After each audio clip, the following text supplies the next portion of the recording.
Ito po yung bagong ilaw na E35 auxiliary lights. Unboxing muna tayo para makita natin kung ano-ano ang laman dito sa kanyang box. Dahil complete set na ito at may switch at clamps na, kaya i-double check lang natin. Unang-una makikita natin meron itong dalawang U metal bracket.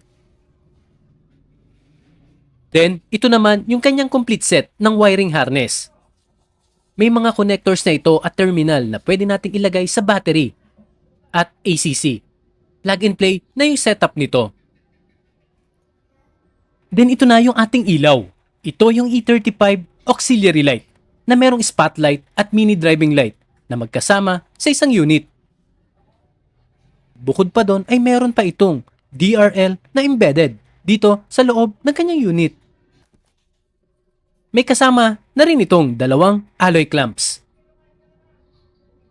At ito naman po yung kanyang wired switch. Kasama na rin po dito yung bolts and nuts na kailangan, pati na rin yung bracket para sa ating wired switch. Kaya pag bumili ka nito ay wala ka nang magiging kailangan pa. Dahil kumpleto na lahat ang gagamitin mo, motor na lang ang kulang para pagkakabitan mo ng ilaw na ito. Merong separate switch, yung DRL ng ilaw na ito. Kaya pwede mo itong i-on at i-off kung kailan mo gusto. Pwede mo rin itong gawing signal light dahil merong pre-wired na pwedeng ilagay or itap sa ating mga signal light. Ito naman yung basic function ng ating switch. Dito makikita nyo kung paano natin ito papaganahin. Yung kulay green, yung selector ng ating ilaw.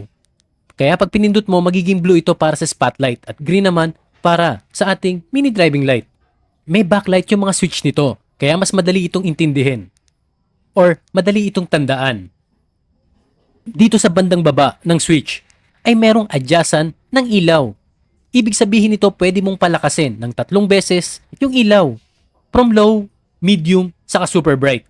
3 settings ito. Kasama na rin dito yung sa spotlight. 3 settings din yung ilaw nito. From low, medium, to high or super bright. Makikita nyo rin na nagbabago-bago yung backlight ng ating switch. May corresponding color, yung intensity ng ilaw nito. Ito namang nasa ibabaw yung ating main on at off ng ilaw. Pag pinindot natin ito ng 1.5 seconds ay magkukulay red ito. After nito pwede na tayong mamili ng ilaw na ating gagamitin. Ito naman yung lakas ng ilaw nitong yellow light ng E35. Ito ay mayroong 4,400 lux para sa yellow light nito. At yung white light naman ito ay mayroong 9,200 lux. Ganun kaliwanag yung spotlight nitong ilaw na ito. At para naman sa wattage ng spotlight nito, ito ay mayroong 69 watts para sa dalawang unit nito. At ang yellow light naman ito ay mayroong 71 watts para sa dalawang unit.